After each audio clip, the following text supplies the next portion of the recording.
Muy bien, profundizando un poco en el tema de la varianza y la desviación estándar o la varianza y la volatilidad, generalmente usamos lo que es una distribución empírica.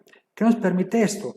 Nos permite determinar qué tanto varían los rendimientos con respecto a la media, que obviamente está distribuida de una forma a través de una distribución simple o una distribución de probabilidad. Y tenemos obviamente acá, hallando la varianza, tenemos los rendimientos obtenidos y hallamos la varianza. Ese promedio de la varianza obviamente hay que eh, cuantificarla a -1 para entender el concepto aritmético de esta varianza. Y nos da que obviamente al sacar la raíz cuadrada nos da que la desviación estándar es del 20,57%. Así es como se calcula obviamente la varianza. El promedio o el promedio de los datos que por lo general son 9 y son 10 y le restamos 1 nos da 9. En estadística hay algo que se llama el intervalo de confianza, es decir, qué tan probable que los datos obtenidos estén dentro de ese 95% de, digámoslo, de conjunto, de acogimiento a esa varianza. Entonces, esto se basa en un precepto en estadística sobre el error estimado, que obviamente que para un número de muestras exista un error determinado. Entonces, es una desviación simplemente del valor estimado, de cuánto puede variar tanto para arriba o para abajo. Y simplemente cogemos la desviación estándar simple y la dividimos sobre el número de muestras o la raíz cuadrada del número de muestras. Y esto, si lo sumamos o lo restamos, nos da ese margen o ese intervalo en que nos puede decir qué tan desviado puede estar la desviación estándar con respecto a la media. Como lo tenemos acá. Por un lado es el 4,58% tanto positivo como negativo y por el otro lado el 25,10% tanto positivo como negativo. Si lo quieren lo pueden calcular con 9 datos en este caso y compararlos con estos ejercicios, que obviamente es lo más aconsejable.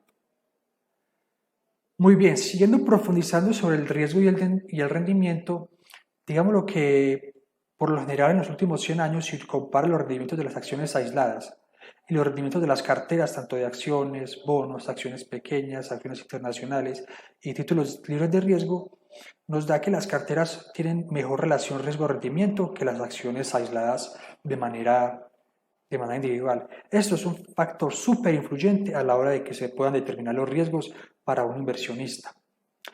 Y hablando de riesgos, obviamente hay dos tipos de riesgos. Por un lado tenemos los riesgos independientes. Estos riesgos independientes obviamente se asocian a la naturaleza muy particular de cada empresa y están asociadas a la naturaleza del negocio. Estos riesgos se pueden diversificar al agregar más acciones o valores a la cartera. Por lo tanto, no son sistemáticos y también se les domina riesgo diversificable o riesgo idiosincrático. Cuando hablamos de riesgos comunes, estamos hablando de eventos sistemáticos, como su nombre lo indica, que afecta de forma simultánea, independientemente a todos los valores, independientemente de en qué cartera estén ubicadas. Es un riesgo no diversificable o es un riesgo de mercado. Y esto lo que hace que los inversionistas estén pendientes para, obviamente, agregar una prima a una determinada inversión para que su rentabilidad deba ser superior a la esperada. Una vez vistos estos dos riesgos, si miramos la naturaleza de la diversificación, es básicamente eliminar el riesgo no sistémico o el riesgo idiosincrático o el riesgo diversificable. Pero desafortunadamente el riesgo sistemático, como su nombre indica, no se puede diversificar por más valores que se agreguen a una cartera. Lo que pasa es que a la hora de tener el riesgo diversificable eliminado, hace que la cartera sea más eficiente y tenga un rendimiento adecuado y atractivo para los inversionistas. Y únicamente se deben centrar en el riesgo de mercado o en el riesgo sistémico, que es el que me va a determinar qué tan expuesto voy a poder estar si adquiero un determinado valor o un proyecto de inversión. Tenemos acá estos, por ejemplo. Tenemos sus respectivas probabilidades, sus rendimientos esperados, que es muy importante.